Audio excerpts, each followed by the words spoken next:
Gavin, ended your collegiate career recently, so one baseball chapter comes to a close, another baseball chapter about to begin.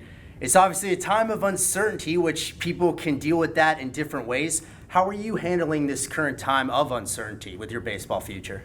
Definitely. Well, first of all, just thanks for having me here. I really appreciate it.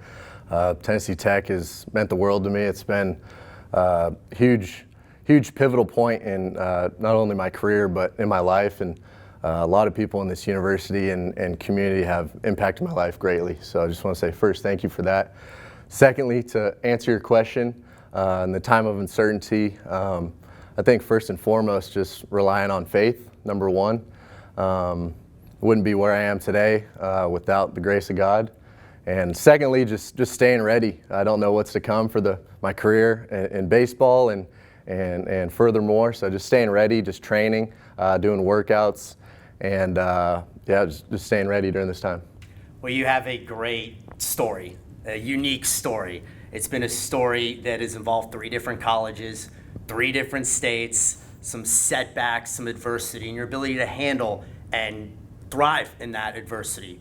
Wanted to be a Division I baseball player right out of high school, had the opportunity to do that, but you end up at a junior college, Yavapai Junior College. What was that experience like first getting there and handling that opportunity? Definitely. Yavapai Junior College was another huge pivotal point in my career. That year included a lot of growth just as a player and as a man.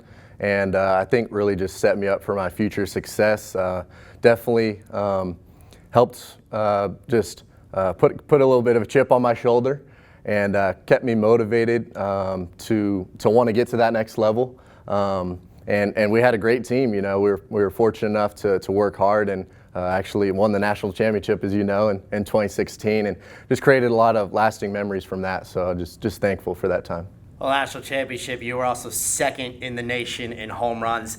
That helped set up an opportunity to play at UCLA. You're a Southern California guy. It had to have been a dream come true. What was that moment like when you knew you were going to go to UCLA? Definitely, yeah. A lot of emotions, super excited. And, all the hard work had kind of paid off up to that point. And so it was a great opportunity at a great institution. And that was another big point in my career, so I'm thankful. Well, a dream come true, of course, to play at UCLA, but dreams can take a little bit of a detour at times. I know that in your first season, you played here and there, got on a roll at times, but then ultimately in your second year, an injury occurred, and that kind of changed things. What was that terms of going through adversity? How did you respond to that? Definitely. Obviously, no athlete wants to go through a difficulty of that nature, and I wouldn't wish that upon anyone. But it happened, and any adversity in my life, my parents have been blessed to.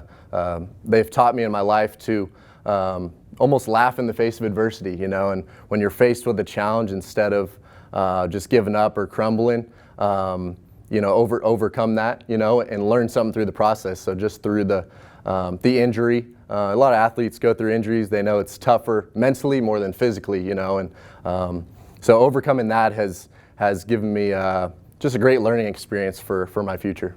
Obviously, you ended up at Tennessee Tech, which we'll get into in just a moment, but how difficult was it when you knew that you would no longer be playing at UCLA, and did anything creep into your mind about, I'm going to a third university? This is probably not how I envisioned it going into this journey. How difficult was that? Definitely, yeah. Very difficult to say the least. No one expects that.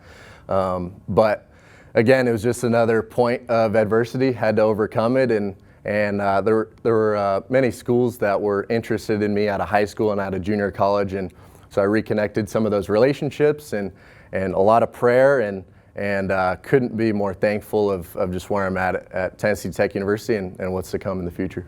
Yeah, and what did you then come into Tennessee Tech? Yep. And again, some adversity. A lot of people dealt with COVID-19 and a shortened season, and that was part of your story as well. What did you learn most throughout your time at Tennessee Tech?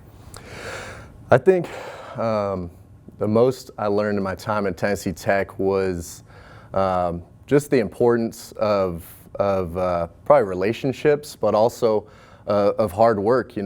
I really value the people who God has placed in my life in Tennessee Tech. but also the hard work. Every single person on the campus and in the community, including yourself, just super hard worker. Obviously, we're not as fortunate at Tennessee Tech to have maybe some of the bigger blessings that some of the Power 5 schools have, but we have that mentality and we have the heart, what it takes. In the future, I see, maybe Tennessee Tech becoming to that level, definitely. But I think there's something about that tenacity and just that toughness of mentality goes a long way. Some great on-the-field accomplishments throughout your time. But off the field, you ended up winning one of the biggest honors for the university, the Tennessee Tech Athletics Man of the Year. That takes into account some of the off-field things, academics, leadership, community service. What did winning that award mean to you? Definitely. I was very blessed and honored to receive that award, but I think it's just a testament to the people in my life that have molded me into the man I am today. I'm super thankful. I cannot obviously take all the credit, all glory to God, definitely, but also just the people at Tennessee Tech, back home, my family, my friends, support groups, and trainers and coaches. The list goes on and on. So it's a lot bigger, but yeah, I'm just super thankful, super thankful.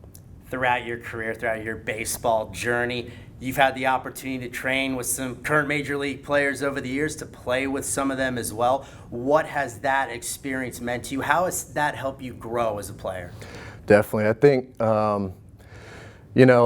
Jay-Z said it right. He said, you don't want to lower your expectations. You want to keep that high standard wherever you're at, and I think that's just what my parents have kind of ingrained in me, is to become the best man I can be and the best player I can be, and just person all around. So I like to surround myself with people that are better than me or equal in that area, and I think that facilitates just a growth environment. So as far as baseball wise, I've been fortunate to be around great baseball players, including Griffin Canning, Kevin Stroshine, Ethan Roberts, and many more. Just training, in the off season, but also playing in games throughout my career, summer ball and at school. So definitely fortunate and grateful for those opportunities. Had a redshirt year due to an injury. Got the year back from COVID. So you've been playing college baseball, or part of it, for 6 years. 24 years old, looking to get drafted, looking to take that next step in your baseball career. How do you think being the age you are helps in that next step? Definitely. It's funny you asked that question, because I've been told that before, and I don't really see it in that light. I feel like I'm just getting started, and I feel young, I feel healthy, and I think those years that would take me to get to this point has just facilitated an experience and knowledge and just maturity as a player and as a man to set me up for that next step. Maturity and the age and everything of that nature. And just talking to you here today, knowing you throughout the years, a leader is one of the things that would come to a lot of people's mind. How important is that you're viewed in that regard, and what would you say to something like that? That's just how, again, just back to my family. That's the type of family that I was blessed to be a part of, just raised and molded to be leaders. And I think this world just needs more great leaders. And obviously, it's never perfect. You're always striving to become. But I think the most important thing I think I've learned from that was just to help others along their journey, just as those have done to me along my journey. Well, baseball-wise, we know the stats. We've seen some of the accomplishments. We've gotten the chance to see you play. What would you say to an organization about what they would be getting off the field with Gavin Johns? Definitely. I'd say they wouldn't have to worry about me off the field. I try to, just be very disciplined in all that I do, and keep my priorities in order. And back again, just to my family, and we've just prided ourselves on, doing the right thing when no one's watching, and just being able to empower and encourage others off the field, but also on the field.